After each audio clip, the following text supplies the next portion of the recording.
एजाज नाथ production को subscribe करें और बेल आइकन पर क्लिक करें। अस्सलाम वालेकुम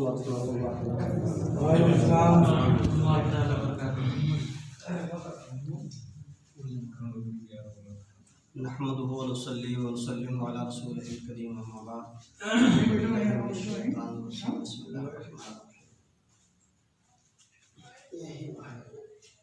हज़रात, कोई लंबी चौड़ी तकरीर करने की तरह से हासिल नहीं हुआ और कुछ चीज़ें हमारे माशरे में ऐसी हैं कि जो हमारे लिए बाइस शर्म व हया है और हमारे लिए बहुत नंगो आर की बाइस है, जिससे हमारा मुस्तकबिल बिगड़ जाएगा, ख़राब हो जाएगा। और आप जानते हैं कि हर आदमी अपने आने वाले वक्त को बेहतर से बेहतर बनाना चाहता है, चाहे वो दुनियावी एतबार से हो, चाहे जिस एतबार से। मान लीजिए आज आप 10 रुपया कमा रहे हैं तो आपकी ये उम्मीदें लगी होती हैं कि आने वाले वक्त में हमारी आमदनी 10 के बजाय 100 हो जाए, 1000 हो जाए। आज अगर हम छप्पर के मकान में हैं तो कोशिश ये होती है कि आगे चल कर के हमारा मकान पक्का हो, हमारी रिहाइश उम्दा हो, यानी मुस्तकबिल हम अपना रोशन देखना चाहें। कोई ये नहीं चाहता है कि हमारी ज़िंदगी पिछले से भी बदतर हो जाए, ऐसा कोई नहीं चाहता है। तो फिर जब ये हमारी सोच होती है तो हमारी सोच ये भी होनी चाहिए कि हमारे ईमान में भी पुख्तगी हो, ईमान भी हमारा पहले से ज़्यादा अच्छा हो, मजबूत हो, पायदार हो, जो हमारा यहाँ से लेकर और आखिरत तक के लिए हमारी कामयाबी का ज़ामिन बने। एक चीज़ आप जानते हैं कि हमारा गांव कई मज़ाहिब और कई मसलक में मुनक़सिम है। यूँ तो आप अगर 100-150 साल के पहले की तारीख उठा के देखें, अगर आप पढ़े लिखे हों तो अब से भी मुताला कर सकते हैं कि 100-150 साल पहले अगर आप तारीख पढ़ेंगे तो आपको ये पता चलेगा कि इस्लाम में 2 ही मसलक थे, एक मसलक शिया और एक सुन्नी। ये हम सिर्फ नहीं कह रहे हैं, आप अगर तारीख पढ़ेंगे तो आपको पता चलेगा। और आज भी गवर्नमेंट के यहाँ मसलक 2 ही माने जाते हैं, शिया या सुन्नी, इसके अलावा कोई मसलक नहीं। मास्टर साहब हमारे मौजूद हैं, बच्चों का फार्म भराते होंगे या खुद फॉर्म भरे होंगे। तो अगर आप मुस्लिम हैं तो जहाँ धर्म या मज़हब की बात आती है वहाँ इस्लाम, और आप मसलक की जहाँ तक बात आती है आप शिया हैं या सुन्नी हैं, उनमें से किसी एक पर टिक लगाना, बाकी तीसरा और कोई मज़हब है ही नहीं।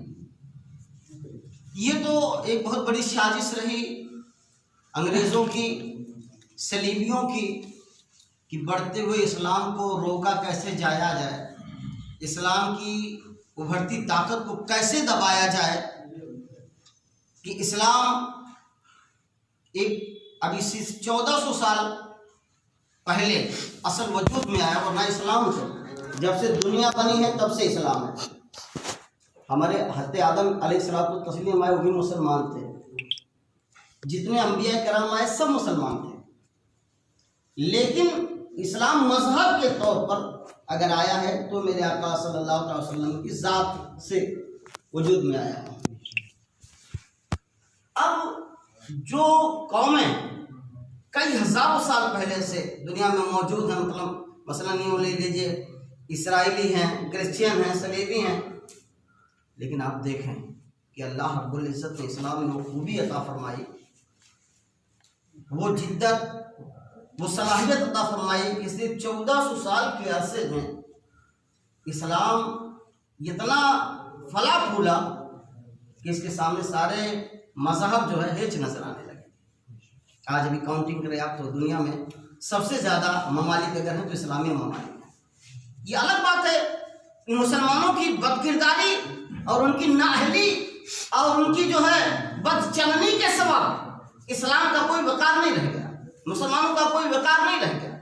ये हमारी कमजोरी और हमारी नाअहली है। वरना सबसे ज्यादा अगर कोई मसलक और मज़हब कोई फैला है तो इस्लाम है। पूरी दुनिया में सबसे ज्यादा इस्लामी ममालिक है। तो फिर इतना होने के बावजूद क्यों इतना जो है मुसलमान नाकदरी का शिकार है? आप जानते हैं कि जब जो कौम अपने पेशवा को, अपने माबूद को छोड़ देती है तो फिर वो छोड़ दी जाती है, वो छोड़ दी जाती है।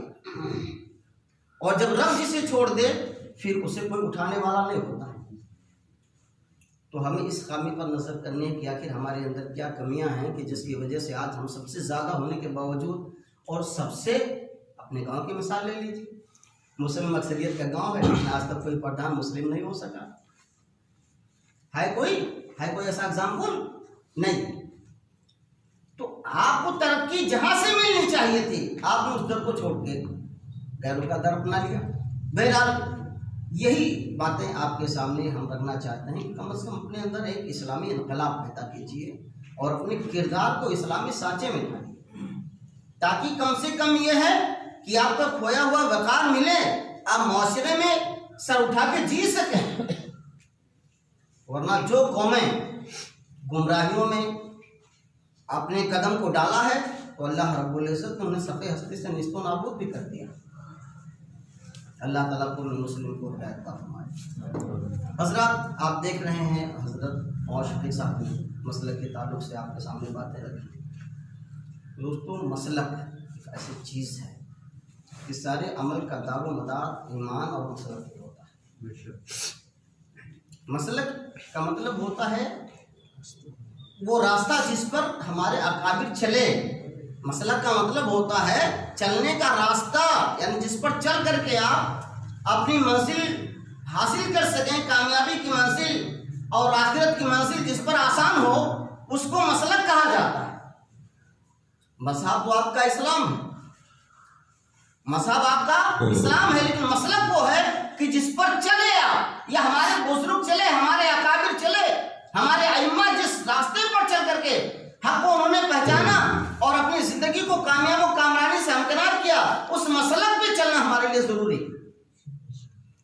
वरना इस्लाम का दावा करने वाले तो बहुत सारे लोग हैं, और फिर होंगे क्यों नहीं। मुखबिर सादिक सल्लल्लाहु अलैहि वसल्लम ने इरशाद फरमाया था कि बनी इसराइल 72 फिरकों में बैठे थे, मेरी उम्मत 73 फिरकों में बैठेगी और एक ही फिरका जन्नती होगा, एक ही फिरका जन्नती होगा, बाकी 72 जो है सब जहन्नमी होंगे। तो अब हमको ये जरूरी भी तो है, पहचाना जरूरी है कि वो कौन सा फिरका होगा जो जन्नती होगा। तो ऐसा नहीं कि उसको जो है बिल्कुल सस्पेंस में रखा मेरे आका सल्लल्लाहु अलैहि वसल्लम ने, नहीं।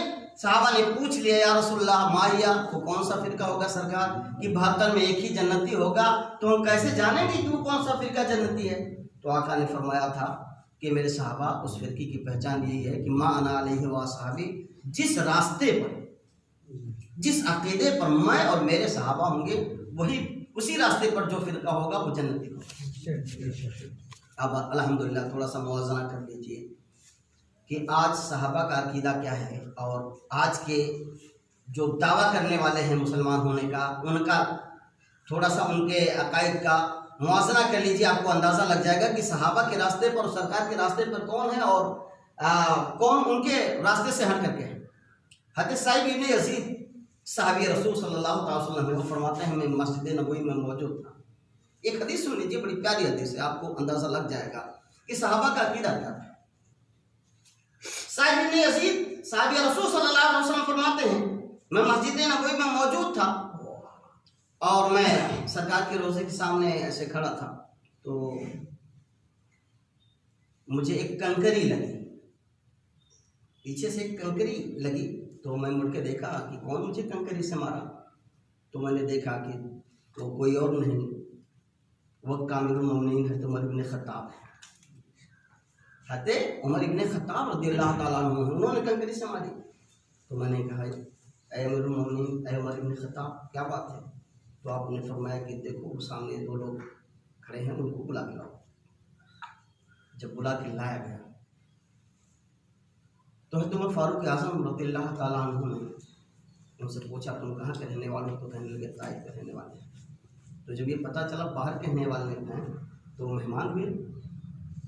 अरब में ये खुसूसियत थी कि मेहमानों की बड़ी कदर करते थे। अरब की खुसूसियत थी कि बड़ी कदर करते थे। तो आपने फरमाया कि अगर तुम मेहमान ना होते तो कसम खुदा की आज मैं तुम्हारे चमड़े उधेड़ देता, इतना मारता कि तुम्हारे चमड़े उधेड़ जाते। तो उन्होंने कहा मेरी गलती क्या है, किस बिना पे आप हमारे चमड़े उधेड़? तो हज़रत उमर फारूक आज़म रज़ियल्लाहु अन्हु फरमाते हैं कि क्या तुम्हें पता नहीं है कि तुम कहाँ खड़े हो? मस्जिद नबवी में है, सरकार की बारगाह में खड़े हो, और तुम्हें पता नहीं है कि रसूल यहाँ आराम फरमा, तुम यहाँ बुलंद आवाज से जो बोल रहे हो, बात कर रहे हो, ये सरकार की बारगाह है। यहाँ जो तुम चिल्ला चिल्ला के बातें कर रहे हो, ये तुम्हारा ये गुस्ताखी का अमल, मैं तुम्हारे चमड़े उधेड़ देता अगर तुम मेहमान ना होते, क्योंकि तुम देख नहीं रहो कि यहाँ अल्लाह के रसूल आराम फरमा है। किसका अकीदा है ये? किसी मौलवी का अकीदा नहीं है। एक वक्त का खलीफा है, सरकार के खलीफे दो अमीरुल मोमिनीन उमर फारूक आज़म रज़ियल्लाहु ताला अन्हु हैं। वो फरमाते हैं तुम देख नहीं रहे हो कि यहाँ अल्लाह के रसूल सल्लल्लाहु अलैहि वसल्लम आराम फरमा है और तुम यहाँ चिल्ला के बात कर रहे हो। तो अकीदा क्या मिला? उमर फारूक आज़म का अकीदा था कि अल्लाह के रसूल दुनिया से पर्दा तो कर गए लेकिन अपनी कब्र में आराम फरमा है, जिंदा है। तुम्हारी आवाज से उनको तकलीफ होती है। तो ये किसका अकीदा हुआ? ये सहाबा का अकीदा हुआ। और फिर एक अकीदा वो हज़रत सिद्दीक़ का ले लीजिए कि आप अपने इंतकाल से पहले वसीयत करते हैं कि अगर मेरा इंतकाल हो जाए तो मेरे जनाजे की सारी तैयारी मुकम्मल करके रोज़े रसूल के सामने ले जा करके रखना, और फिर ये अर्ज करना, दस्त बस्ता यूं अर्ज करना, ऐ अल्लाह के रसूल सल्लल्लाहु अलैहि वसल्लम आपके यार गार अबू बकर सिद्दीक आपके दरवाजे पे हाजिर है और आपके रोज़े में, आपके बगल में, आपके पास दफन होने की इजाज़त चाहते हैं। और अबू बकर कहते क्या है जानते हैं?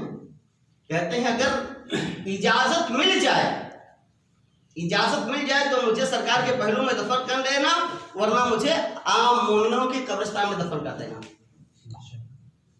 बताओ आज सुन्नियों को मुशरिक, बिदाती, जहन्नमी क्या क्या नहीं कहा जाता है। आप उनको क्या कहेंगे? सरकार का विसाल हो चुका है, सरकार अपने कब्र अनवर में आराम फरमा है। अबू बकर का अकीदा मैं आपको बता रहा हूँ, वो कहते हैं जाओ सरकार की बारगाह में अर्ज करना, या रसूलल्लाह आपका यारेगार अबू बकर आपके दरवाजे पे हाजिर है और आपके पहलू में दफन होने की इजाजत चाहता है। तो अबू बकर का अकीदा क्या हुआ कि अबू बकर अगर मुर्दा समझते सरकार को, जैसे आज ये कहा जाता है तुम जाते हो ख्वाजा की बारगाह में जाते हो, गौसे आजम की बारगाह में जाते हो, बहराइच जाते हो, कचौता जाते हो, क्या वो तुम्हारी आवाज़ सुनते हैं? क्या वो जिंदा है? ठीक है, मैं मान लेता हूँ ये जिंदा नहीं है, लेकिन अबू बकर से पूछो कि रसूल के बारे में उनका क्या अकीदा था।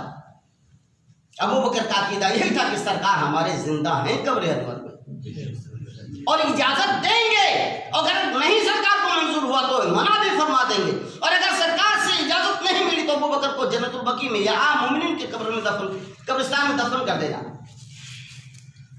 तो बताना मैं ये चाहता हूँ कि सरकार ने फरमाया था कि हक फिरका, हक मसलक वही होगा जो सहाबा के और सरकार के अकीदे के मुताबिक होगा।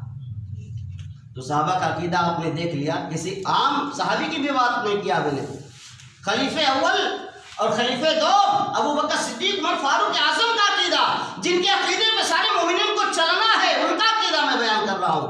उनका अकीदा यह है कि मेरा रसूल जिंदा है, और यही बताया है बरेली के ताजदार ने, तू जिंदा है वल्लाह, तू जिंदा है वल्लाह, मेरे चश्मे आलम से छिप जाने वाला, तू जिंदा है वल्लाह। सरकार आला हजरत ने अपनी पूरी जिंदगी यही बताया है कि जो लोग रसूल को मरकर मिट्टी में मिल जाना कहते हैं वो मुसलमान नहीं हो सकते हैं। मुसलमानों का अकीदा ये होगा कि तू जिंदा है वल्लाह, तू जिंदा है वल्लाह, मेरे चश्मे आलम से छिप जाने वाला। क्योंकि यह अकीदा बरेली के अहमद रज़ा ही का नहीं है, बल्कि मदीने के जो है उस यार गार अबू बकर सिद्दीक का भी अकीदा है, और यही अकीदा उमर फारूक आज़म का भी है। और उस दौर की मोमिनों की माओं की का भी यही अकीदा था कि रसूल जिंदा है, अबू बकर जिंदा है, उमर फारूक जिंदा है। एक हदीस और सुन लीजिए। जब हज़रत उम्मुल मोमिनीन आयशा सिद्दीक़ा, जो सरकार की बहुत प्यारी और चहती बीवी हैं, वो फरमाती हैं कि जब मेरे आका, मेरे सरताज रसूल अरबी सल्लल्लाहु अलैहि वसल्लम मेरे कमरे में दफन किए गए, सरकार का ये कब्र अनवर जो है हज़रत आयशा ही के कब्र में, वहीं आपका विसाल भी हुआ था और वहीं आपकी तदफीन भी हुई है। हज़रत आयशा के कमरे में आपका इंतकाल हुआ था और आपकी कब्र भी उसी कमरे में बनाई गई है। तो हज़रत आयशा सिद्दीक़ा रज़ियल्लाहु ताला अन्हा फरमाते हैं कि जब सरकार हमारे कमरे में दफन किए गए तो मैं मतलब यूँ समझ लें कि जिस तरह आदमी दूसरे के सामने पर्दे के साथ आया जाया करता है, तो वो फरमाती हैं मैं उस पर्दे का अपना लिहाज नहीं करती थी, सरकार के रोज़े में चली आती थी। और आप बयान क्या करती हैं? कहती हैं क्योंकि वो मेरे सरताज हैं, मेरे सरताज हैं, मेरे शौहर हैं। फिर उसके बाद हज़रत अबू बकर सिद्दीक़ का विसाल हो और वो दफन किए गए, तो कहती हैं तब भी मैं उसी तरह आया जाया करती थी क्योंकि वो मेरे बाप हैं, बाप से पर्दा नहीं।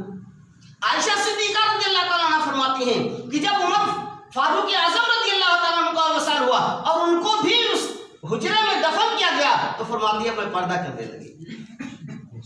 अब मैं पर्दे से आने लगी उस रोज़े रसूल में, क्योंकि अब उनसे पर्दा करना वाजिब है, क्योंकि वो मेरे रिश्ते में गैर महरम हैं, इसलिए उनसे पर्दा करना जरूरी है। अब बताइए आप, उम्मुल मोमिनीन हज़रत आयशा सिद्दीक़ा का अकीदा क्या, वैसे क्या पता चला आपको कि वो सरकार को तो जानती ही है कि सरकार देख रहे हैं कब्र अनवर से, ये भी उनका अकीदा है कि मेरे वालिद गिरामी भी मुझे देख रहे हैं, और उनका ये भी अकीदा है कि उमर फारूक आज़म भी मुझे देख रहे हैं, वरना पर्दा करने का क्या मतलब। और आज का वहाबी ये कहता है कि माज़अल्लाह रब्बिल आलमीन किसी वली और किसी साहबी की तो छोड़ दीजिए, खुद सरकार को कहता है कि उमर का मिट्टी में मिल गए, माज़अल्लाह रब्बिल आलमीन। अब बताइए उनके अकीदे से हमारे अकीदे में अगर इख्तिलाफ की यही वजह है तो क्या गलत है, क्या फरमाए सुन्नत गलत करते हैं? जिस रसूल ने तुम्हें जिंदगी अता फरमाई है, जिस रसूल के सदक़े में तुम्हें ये जिंदगी अनमोल जिंदगी मिली है, उसी रसूल को तुम जो है उस रसूल के सामने गुस्ताखी करते हो, उसके बाद फिर मुसलमान होने का दावा करते हो। ये हमारी कमी है कि हमने इल्म हासिल नहीं किया, इसलिए हमें हक़ व नाहक़ की तमीज़ ना हो सके। दोस्तों, ये उलमाए कराम है, ये अगर आपको किसी बात की अच्छी बात की तमीज़ कराते हैं, बताते हैं, तो आपकी भलाई के लिए, इसमें इनका कोई ज़ाती नक्शा ज़ाती फ़ायदा नहीं है। इसलिए आप सबसे पहले अपने अकीदे की दुरुस्ती कीजिए। जो भी जब सरकार ने खुद इशारा फरमा दिया, बुखारी शरीफ आप उठा के देख लें, सरकार ने जो फरमा दिया कि 72 में से 73 में से 72 जहन्नमी हैं, एक ही फिरका जन्नती है, तो क्यों ना हम उसी फिरके के मुताबिक अपने अकीदे को ढाल लें। हमें जन्नत हासिल करनी है, जहन्नम में तो जाना नहीं है। और जब अल्लाह के रसूल ने रास्ता हमें बता दिया है तो हमें देखना चाहिए साहबा का क्या अकीदा है। आप देखें, ये सहाबी की बात हो गई।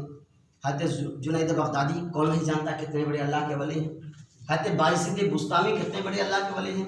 ये लोग जब रोज़े रसूल पे हाजिरी के लिए जाते थे तो जानते हैं आप, अपनी सांसें रोक लेते थे। सांस की कितनी तेज आवाज़ होती है कुछ पता चलेगा? कोई सोया हुआ आप वहाँ सांस ले तो क्या वो जग जाएगा? नहीं जगेगा।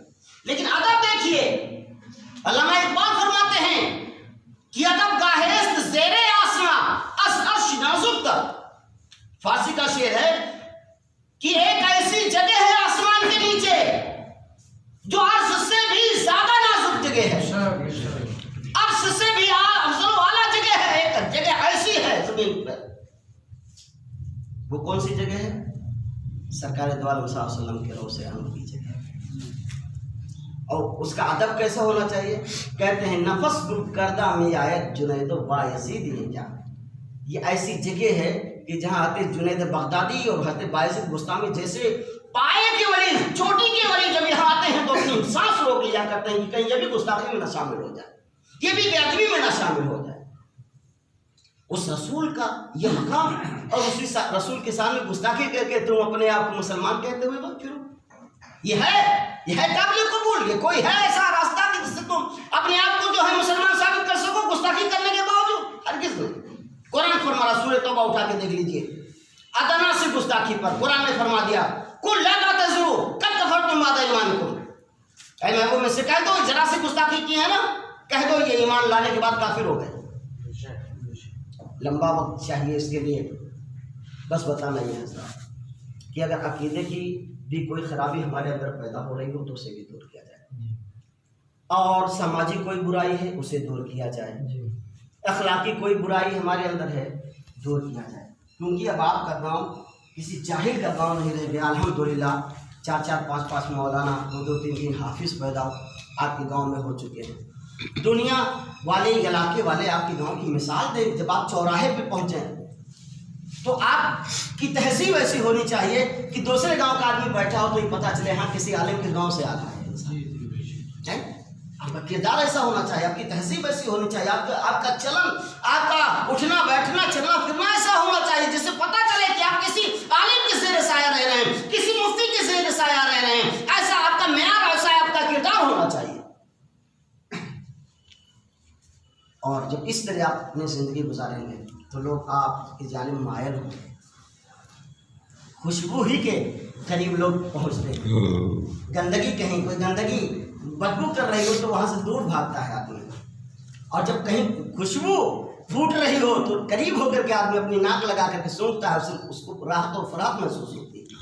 गंदगी से उसे घबराहट महसूस होती है, उसे नफरत पैदा होती है। तो हमारी जिंदगी ऐसी हो कि लोग मुझसे करीब हों, दूर ना जाए, दूर ना भागें। हजरात, और एक चीज जान लें, कोई बुराई हम आप थोड़ी सी बुराई को हल्का समझ कर छोड़ देते हैं। शेख सादी अलैहि रहमा एक तजर्बा बताते हैं कि कोई किसी नदी के करीब एक बांध बांधा गया। बांध समझते ना, बढ़िया जिसको कहते हैं, जिसे पानी के बहाव को रोका जाए और उसके नुकसान से बचा जाए तो बांध बांधते हैं। तो शेख सादी मिसाल देते हैं कि जब किसी बांध में रिसाव पड़ जाए, रिसाव जानते हैं, कतरा कतरा पानी टपकने लगे, बहने लगे, तो आप फरमाते हैं कि थोड़ी सी मिट्टी उठाओ उस पर रख दो, वो महफूज हो जाता है। क्या हो जाता है? महफूज हो जाता है, वो बांध आपका सलामत रहेगा। लेकिन अगर उसे आपने बारिश समझ कर छोड़ दिया, इतने से क्या होगा, कतरा कतरा बह रहा है, इससे कुछ क्या होगा, तो फिर वो आहिस्ता आहिस्ता उसकी कटान तेज होती चली जाती है। एक दिन ऐसा आता है आप हमारी आपकी लापरवाही से कि वो इतना ज्यादा उसमें बहाव आ जाता है, इतना ज्यादा कटान हो जाती है कि अगर आप हाथी खड़ी करके रोकना चाहें तो आप उसको रोक नहीं सकते। तो आप बताइए, थोड़ी सी मिट्टी रखना आसान है कि आप जेसीबी लगा करके 10-5 जेसीबी लगा के उसे बांधे तब आसानी रहेगी, हाथी खड़ी करके बांधे तब आसानी रहेगी। मिट्टी रखना आसान है कि हाथी खड़ा करना आसान है? आसान है मिट्टी रखना। हर अक्लमंद सीशोर आदमी यही जानता है कि थोड़ी सी मिट्टी रख दी जाए, जहमत भी नहीं होगी, हमारा मसला भी हल हो जाए। और अगर उसे आपने चश्मपोशी की तो आप हाथी खड़ी करेंगे तब भी नहीं रोक पाएंगे। बांध का कटाव ऐसा होता है, देखें कहीं जहाँ बारिशों में नदियों की कटान में बांध वगैरह कटता है, बताइए उसको कोई कंट्रोल कर पाता है? कितने गांव उसमें तबाह हो जाते हैं, बर्बाद हो जाते हैं, कई गांव तबाह हो जाते हैं। तो अगर हमारे माशरे में कोई छोटी सी बुराई अगर जन्म ले रही है तो हमारा सबका काम यह है कि उस छोटी सी बुराई को छोटा समझकर उसे फौरन दबाने की कोशिश करें। अगर नहीं दबाई जाएगी तो फिर वो एक ऐसी सूरत इख्तियार कर लेगी कि उसको फिर रोक पाना मुश्किल हो जाएगा। ठीक है, रोक पाना मुश्किल हो जाएगा। आप चाहेंगे भी रोकना तो नहीं रोक पाएंगे, हर शख्स उसमें मुलविस नजर आएगा। इसलिए आज की ये मीटिंग जो रखी गई है वो इसीलिए रखी गई है कि अगर हमारे माशरे में कोई ऐसी बुराई होती है जो हकीकत में बुरी चीज़ है तो हमें आप सबका सहयोग चाहिए, आप सबका ताउन चाहिए। देखिए कि आज अगर तन्हा मौलाना शफीक कोई बात कहें, तन्हा कोई हाफिज गुलाम रसूल कोई बात कहें तो हो सकता है आप सोचने पे मजबूर हो जाए, यार ये की बात कौन मानेगा। लेकिन जो बुराई है हकीकत में, जो भी आँख वाला है, जो भी इल्म वाला है, उसकी नज़र में बुराई नजर आएगी। अलग चीज़ आपकी नज़र में ना बुराई नजर आए, क्योंकि आप अपने अक्ल अपने शोर के मुताबिक ही सोचेंगे। लेकिन आप देखें, आपके पेशेंट को कोरोना हो जाता, आप नहीं समझ पाते, आप समझते खांसी बुखार है। लेकिन जब उसका कोई माहिर मुआलिज जब उसका चेक करता है तो समझ आता है कोरोना है। बुखार की दवा चुटपुट लेते रहते हैं, लेकिन जब नहीं ठीक होता है आप किसी माहिर मालिक से मशवरा करते हैं तो कहता है टाइफाइड हो गया है, जनाब टाइफाइड हो गया है, इंसेफ्लाइटिस हो गया है। आप कहाँ थे अभी तक? ये तो बहुत मौलिक हो गया है। तो हम अपनी अक्ल के मुताबिक हम सिर्फ बुखार समझ रहे थे उसको, लेकिन जो माहिर था वो समझ गया कि नहीं सिर्फ बुखार ही नहीं, इसको टाइफाइड हो गया है, इसको दिमागी बुखार हो गया है। तो हम और आप अगर अपनी जहालत की बुनियाद पर किसी बुराई को ना समझ सकें और कोई जानने वाला उसको समझ जाए कि हाँ ये हमारे लिए नुकसानदेह है, तो बताए तो आपको मानना चाहिए। इसी में आपकी भलाई है। अगर नहीं मानोगे तो फिर वो जानलेवा भी हो सकती है, आपके पूरे मुआशरे को तबाह बर्बाद कर सकते हैं। इसलिए ये मीटिंग रखी गई है और वो मैं आपको बता दूँ वो बुराइयाँ क्या क्या हैं। जैसे मान लीजिए आज जहाँ भी देखा जाए 2-4-10 लोग मिलकर बैठ कर जुआ खेलते हैं। जुआ क्या है? हमारे बुजुर्ग हजरात जानते हैं, हम कितने जुआरी ऐसे मिले हैं जो अपना घर भी दांव पे लगा दिए, यहाँ तक अपनी चहेती बीवी जिसको निगाह पढ़ा के लाए थे उसको भी दांव में खेल गए। ऐसे बात याद सुनने में आए कि नहीं सुने? आप बहुत बुजुर्ग आदमी हैं। जुआ ऐसी लत होती है कि आदमी अपना सब कुछ उसमें हार जाता है, यहाँ तक कि अपनी चहेती बीवी को भी लोग दांव पे लगा दिए हैं। जुआ ऐसी लत होती है। तो हर बार कमाते हो अपने बच्चों की बेहतर परवरिश के लिए, उनको अच्छी तालीम अच्छी शिक्षा देने के लिए आप कमाते हो, और कमा के लेके आओ 4 आदमी बैठ के जुआ खेलो और हार जाओ, तो आपका बच्चा मुहताजी की ज़िंदगी गुजारे। बीवी आपकी बीवी एक एक पैसे की मुहताज रहे और जुए में कमा के ला उड़ा दो। ये अक्लमंदी है? ये अक्लमंदी नहीं है दोस्तों।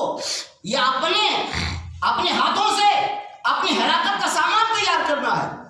तो हम ये चाहते हैं कि अगर ये जुआबाजी हमारे यहाँ से दूर होनी चाहिए। आपका बच्चा अगर खेल रहा है तो आप उस पर कराए कीजिए। आपका भाई अगर खेल रहा है, अरे भाई वैसे भी खेलना वक्त की बर्बादी है कि नहीं? आप देखें गैर मुस्लिमों के यहाँ देख लीजिए और दीगर धर्म वालों के यहाँ देख लीजिए, जो नौजवान होते हैं वो तालीम पे ज़्यादा उनका जोर होता है और रिसर्च पे ज़िंदगी गुजारते हैं। आज क्यों कोई मुसलमान कलेक्टर नहीं जल्दी नजर आता है, कोई मुसलमान दरोगा नजर नहीं आता है, कोई मुसलमान आला ओहदे पे क्यों नहीं नजर आता है? जब मुसलमान जुआ खेलने में वक्त गुजारेगा तो वो तरक्की की मंजिलों को तय करेगा। तरक्की की मंजिल वही तय करेगा जो उस रास्ते में आगे बढ़ेगा। हम जुए में अपना वक्त गुजारेंगे तो फिर तरक्की हमारे लिए थोड़ी ना होगी, तरक्की उनके लिए होगी जो मेहनत करेंगे, उसकी जानिब अपना वक्त देंगे। जुए में जो वक्त देगा वो तरक्की नहीं पा सकता है। मान लीजिए पैसे के लिए जुआ नहीं खेलते हैं, वैसे भी खेलते हैं तो अभी तो बेकार है, वो भी टाइम की बर्बादी है। तो अल्लाह ने जो जिंदगी दी अता फरमाई है इसका एक एक लम्हा कीमती है। दुनिया में वक्त से बढ़कर कीमती कोई शय है ही नहीं। आप लाखों अरबों डॉलर खर्च करके एक सेकंड अगर अपनी जिंदगी का वापस लेना चाहें तो है बताइए कोई दे सकता है? नहीं दे सकता। जिंदगी का जो मुकर्रर है उसमें से एक सेकंड भी आपको लाखों अरबों डॉलर खर्च करके नहीं मिल सकता। ये वक्त इतना कीमती होता है और उस वक्त को आप हम और आप जुए में बैठ कर गुजार देते हैं, ताश खेल करके गुजार देते हैं। ये चीज़ हमारे माशरे से दूर होनी चाहिए। दूसरी बात जो सबसे अहम है और सबसे मोहलिक मर्ज है वो है शराब नोशी। क्या है? शराब नोशी। शराब नोशी ऐसी चीज़ें हैं, हज़रात अखबारों का मुताला कीजिए तो आपको पता चलता है कि फला साहब दारू पी करके अपनी बेटी के साथ हैवानियत कर, अपनी बेटी के साथ हैवानियत कर डाले। क्योंकि शराब जो होती है वो अक्ल को ढांप लेती है। क्या करती है? इंसान की अक्ल को, इसीलिए अरबी में उसे खुमर कहा जाता है। खुमर ये जो है खिमार से है। जैसे मान लीजिए अरबी में दुपट्टे को खुमर कहा जाता है। क्या कहा जाता है? दुपट्टा जो सर को ढांप ले, जो सर को ढांप ले उसे दुपट्टा कहा जाता है अरबी में। और इसीलिए शराब को खुमर के हाथ कहा गया क्योंकि वो अक्ल को ढांप लेती है। आदमी शराब पी लेता है तो उसे पता नहीं चलता हम कहाँ हैं, किस हालत में हैं, हमारे सामने कौन है। माँ आई उसको 4 गाली दे दिया, बाप आया उसको हाथ उठा दिया। शराब पीने के बाद जब अक्ल तुम्हारे ठिकाने नहीं है तो कुछ भी कर सकते हो। और ये हमारी शरीयत में शराब हराम है, हराम गुनाह है कबीरा में से। मदीने से ज़्यादा शराब पीने वाले कौन होते थे? इस्लाम लाने से पहले मक्का और मदीना में शराब कौन नहीं पी जाती थी, लेकिन जब अल्लाह के रसूल ने फरमा दिया कि ये बुराई की जड़ है और इससे तमाम बुराइयां फैलती हैं, अल्लाह ने तुम्हारे ऊपर शराब को हराम करार दे दिया है, तो आप देखें कि मक्के की गलियों में, मदीना की गलियों में शराब ऐसे बह रही थी जैसे नाले इसमें पानी बहना। उन्होंने इस्लाम को माना, सरकार को अपना पेशवा तस्लीम किया, तो सरकार ने इरशाद फरमा दिया, तो फिर किसी ने शराब का हाथ नहीं लगाई। क्यों? जान लिया कि शराब एक बहुत बुरी रस्म, बहुत बुरी चीज है जो हमारे, देखिए एक वाकया कुरान में मौजूद है हारूत मारूत का।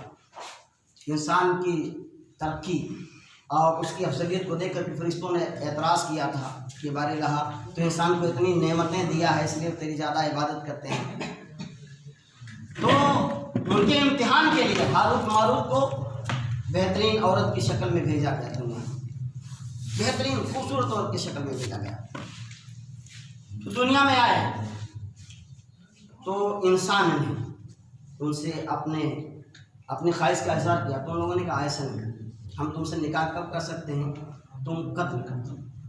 एक किसी को इशारा किया तो कहा नहीं, अल्लाह ने किसी जान को नाहक कत्ल करने से मना फरमाया है, हम ऐसा नहीं कर सकते। फिर आप शिर्क कर दो, शिर्क भी नहीं किया। तो उन्होंने कहा तुम शराब पी लो तो हम साथ तुमसे निकाह कर लेंगे। तो शराब पी लिया उन लोगों ने। तो जब शराब पिया तो शराब में जब अक्ल चली गई तो शिर्क भी किया उन लोगों ने, शराब के नशे में उसे कत्ल भी किया। उसके बाद उन फरिश्तों ने कहा कि तू, हम तेरे इम्तिहान के लिए आए थे, अल्लाह ने तेरे इम्तिहान के लिए मुझे भेजा था। तो शराब इतनी खबीस चीज है कि वो शिर्क भी करवा सकती है, आपसे कल्बे कुफ्र भी बकवा सकती है, आपके भाई का गला आपसे कटवा सकती है, माशरे में और कभी से कभी हरकत आपसे करवा सकती है। इसलिए शराब से बचना हमारे लिए बहुत जरूरी है। इसका हदीस पाक में भी आया है कि शराब पीने वालों के मुंह हश्र के दिन खिंजीर की शक्ल में हो जाएंगे। माज़अल्लाह हौज़े कौसर पर सरकार के हाथों से जामे कौसर नसीब नहीं हो सकता है उसे। अब बताइए, दुनिया में बड़ा मज़ा है, लेकिन ये दुनिया की ज़िंदगी कितने दिन की है? कोई बता दे, इसमें से एक नौजवान खड़ा होकर बता दे कि हम अभी 10 साल जिएंगे। है कोई नौजवान इतना कॉन्फिडेंस है उसे कि वो कह दे हम अभी 10 साल नहीं 10 दिन की वो हमारे पास गारंटी ले ले कि हम अभी 10 दिन जिएंगे? है कोई ऐसा कह सकता है? नहीं कह सकता, क्योंकि आपको इस पर कोई कॉन्फिडेंस है ही नहीं कि अल्लाह हमें कब मौत दे दे। तो जब इतना हमको यकीन नहीं, दुनिया को हमें छोड़ के जाना, आखिरत ही हमारी सबसे बड़ा ठिकाना है, तो अगर वहाँ अगर हमारे मुँह खिंजीर के हो जाएंगे तो फिर आप कहाँ मुँह दिखाओगे? अल्लाह ताला कुरान मुक़द्दस में इसकी बड़ी बुराई और इसकी बड़ी जो है तबाहकारियाँ इसकी बयान फरमाई है। इसलिए ये ज़रूरी है कि आप हज़रात इस पर ज़्यादा से ज़्यादा तवज्जो दें कि आपके माशरे में, आपके मोहल्ले में, आपके घर में अगर कोई इस किस्म की हरकत में मुब्तला हो तो आप उसको सख्ती से बात करें, रोकें इसको। ये आपकी जिम्मेदारी बनती है। आज अगर 5 नौजवान मुंगराह देकर शराबनोशी कर रहे हैं तो दिन दूर नहीं है, अगर आपने ऐसे ही खुली छूट दे रखी है उनको तो 15 मिलेंगे आपको अगले साल। तो ये तादाद रुकेगी नहीं, बढ़ती जाएगी। हो सकता है कल आपका लड़का भी उनके साथ शराबनोशी करता हुआ पाया जाए, क्या आप उसे रोक नहीं सकते। इसलिए अभी से उस पर ये ज़रब लगाना जरूरी है कि कतई उसको रोका जाए। अगर नहीं मानता है तो उसको समाज में बाइकाट किया जाए। इसीलिए आपको बुलाया गया। दूसरी बात, बात है आपके सामने, अब मैं इजमाली तौर पर रख रहा हूँ, इसीलिए आपको बुलाया गया है। इसमें अगर किसी को एतराज़ हो तो खड़े होकर के उस पर सवाल कर सकता है, उसका जवाब दिया जाएगा। सबसे पहली बात